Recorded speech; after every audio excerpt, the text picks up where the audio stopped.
The look of Limbo was a complicated design issue, and myself and Guy Dyer spent a long time talking about it, about what it might be.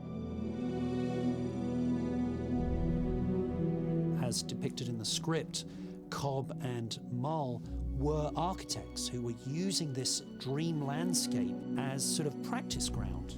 It was their playground. It needed to appeal to architects, you know, and people who would know about this stuff. We determined that we would have buildings maybe from the 20s and 30s, buildings that were, you know, very strongly inspired by Corbusier and all the great architects from Bauhaus.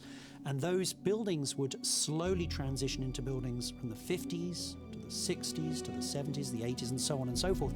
And then beyond where we are now into the new generation of green, self-sufficient buildings. And so suddenly you ended up with this world of limbo, with buildings that were laid out in grids that just got taller and taller and taller and taller.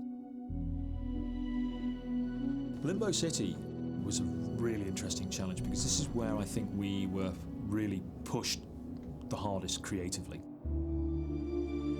In the script, it's described that they emerge out of the sea and they are confronted with what appears to be a giant crumbling cliff face, but then it's made of buildings. This is something we spent quite a lot of time working on concepts for it, designing it, developing ideas and looks and feels for how this thing might work. The ultimate thing we settled on was the idea of a sort of an architectural glacier, really. All these architectural forms that are collapsing into the sea. To achieve it, we knew there would be a massive visual effects burden. And we had Paul Franklin and his guys at Double Negative come on and study footage of glaciers calving, dropping into the sea, and look at ways we could replace those with architectural forms. We were going to Morocco anyway, and first scouting there, driving from the airport, we passed some very strange, enormous architectural forms, these housing estates, these buildings in the middle of nowhere, which we thought might give us a great basis and give Paul a great basis to build out his architectural creations. And so we shot the actors there in Morocco, we shot them walking through this extraordinary set of buildings, which the visual effects guys then built out. And we had the special effects guys, Chris Corwell and his team, actually bring water into the foot of these buildings and create waves and so forth.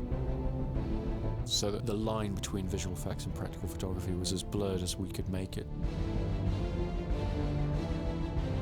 The idea really there is that Cobb and Mal, they've created this enormous amount of architecture over the very long time they're trapped in the state. And the water, for me, the ocean, sort of represents the subconscious. It represents the subconscious over time eating away at this vision of theirs and it being gradually lost, gradually eroding.